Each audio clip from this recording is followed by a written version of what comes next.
राहुल गांधी जी, आप दिग्भ्रमित हैं, आपके अंदर निराशा का भाव है, आप फ्रस्ट्रेशन का शिकार हैं। एक तरफ संसद का शीतकालीन सत्र चल रहा है और सदन में हर दिन हंगामा हो रहा है, लेकिन अचानक लोकसभा में नेता प्रतिपक्ष राहुल गांधी सुबह सुबह घर से निकलकर उत्तर प्रदेश के हाथरस में रेप पीड़िता के परिवार से मिलने पहुंच जाते हैं, जहां उन्होंने करीब 45 मिनट तक परिवार से बातचीत की।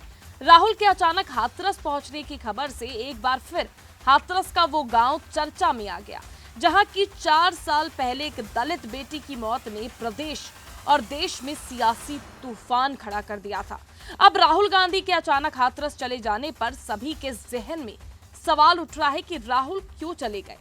हालांकि इस सवाल को लेकर मीडिया रिपोर्ट्स में दावा किया जा रहा है कि खुद पीड़िता के पिता ने जुलाई में पत्र लिखकर राहुल गांधी से मांग की थी कि वो उनसे मिलना चाहते हैं। इसके अलावा एक दावा ये भी किया गया था कि पीड़ित परिवार का कहना है कि सरकार की तरफ से किए गए वादे अभी तक पूरे नहीं हुए। उनका कहना है कि 4 वर्ष से बेरोजगार हूं और सरकार की तरफ से किए गए वादे भी पूरे नहीं हुए।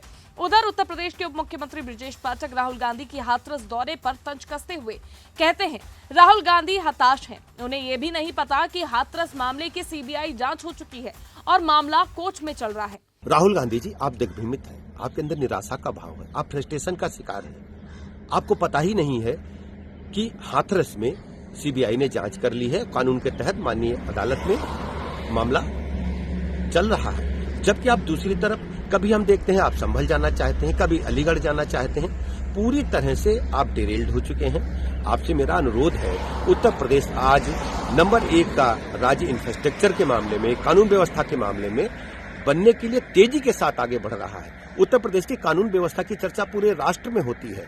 आज हम कह सकते हैं औद्योगिक क्रांति उत्तर प्रदेश में आ रही है, जबकि आप उत्तर प्रदेश को अराजकता की आग में, दंगों की आग में झोंकना चाहते हैं, लोगों को भड़काना चाहते हैं। कृपया ऐसा न करें, मैं आपसे विनती करता हूं। उत्तर प्रदेश राज्य नंबर 1 का राज्य बनने के लिए पूरे राष्ट्र में तैयार हो रहा है। आप पहले मनन करें, अध्ययन करें, विपासना करें और सोचें क्या करना है।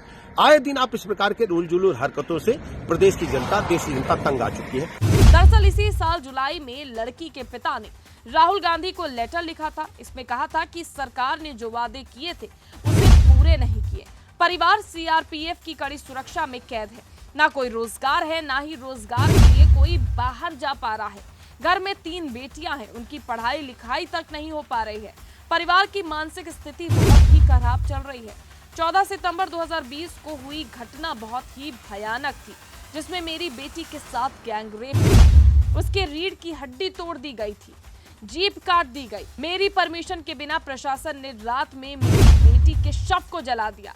आज तक मुझे और मेरे परिवार को ये तक नहीं पता कि बॉडी किसकी जलाई गई थी।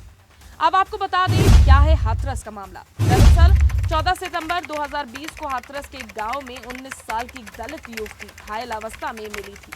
पीड़िता अपनी मां और भाई के साथ थाने पहुंची थी और थाने में पीड़िता के भाई ने आरोप लगाया कि गांव के संदीप ने उसकी बहन के साथ गलत काम किया। बिगड़ती हालत देख पीड़िता को अलीगढ़ मुस्लिम यूनिवर्सिटी के जेएन मेडिकल कॉलेज रेफर कर दिया गया।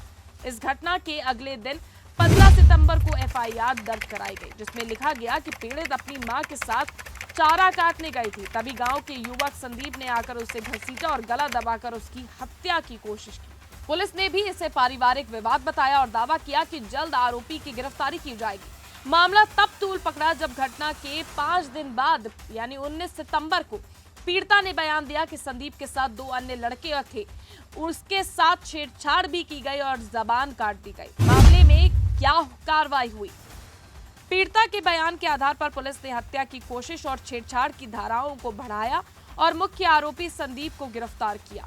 बेहतर इलाज के लिए पीड़िता को अलीगढ़ से दिल्ली के सफदरगंज अस्पताल रेफर किया गया, जहां 29 सितंबर को इलाज के दौरान उसकी मौत हो गई। इसके बाद सियासी गलियारों में इस मामले पर खूब बयानबाजी भी हुई।